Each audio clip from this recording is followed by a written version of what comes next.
అయితే ఇప్పుడు నిన్ను చూసి చాలామంది ఇన్స్పైర్ అయ్యి మనం కూడా అవ్వచ్చు అని చాలామంది స్పోర్టివ్గా తీసుకొని ఏ పనైనా చేద్దాం ఇండస్ట్రీలో ముందుకెళ్ళినాక తర్వాత అవకాశం అదే వస్తుంది అనే నమ్మకం ఏర్పడింది సాయి. ఎందుకంటే మొన్న మీరు స్టేజ్ మీద దాదాపు 30-40 మంది ఉన్నారు. అవును సార్. అసలు అది ఆ మూమెంట్ని ఎక్స్ప్రెస్ చేయాలంటే ఎలా ఎక్స్ప్రెస్ చేస్తావు సాయి?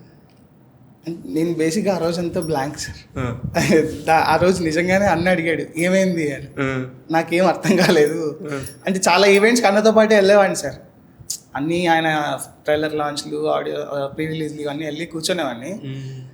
నాకు అదే వైబు అట్లుండే. బట్ ఈసారి ఏంటంటే నేను ఆయన పక్కన నించున్నా, స్టేజ్ మీద ఉన్నా, నాకు అర్థం కాలేదు సార్. ఫస్ట్ ఆఫ్ ఆల్ నేను కంప్లీట్లీ బ్లాంక్ ఉన్నా. దాని తర్వాత నెక్స్ట్ రోజు ఫోన్ పట్టుకుంటే ఇన్స్టాగ్రామ్లో కనిపిస్తున్నాను, యూట్యూబ్లో కనిపిస్తున్నాను, వీడేంటి అలాగ ఉన్నాడని చూసుకొని కొంచెం అరే ఓకే అయిపోయాం రా. నేను ఫోన్లు వచ్చాయి ఇంట్లో నుంచి, బాగా మాట్లాడేవాళ్ళు. లేదు నేను ఇంకా మాట్లాడలేదు సరిగ్గా, నర్వస్నెస్ ఉంది అని ఉండే. ఇప్పుడు ఎవరు లేరు, ఏ నర్వస్నెస్ లేదు. ఆ రోజు నువ్వు మాట్లాడదాం అనుకుంది ఏంటో మాట్లాడు నిజంగా. ఎందుకంటే నువ్వు ఆ రోజు కిరణ్ చూసి దాదాపు 8 చేసినంత పని అయ్యింది.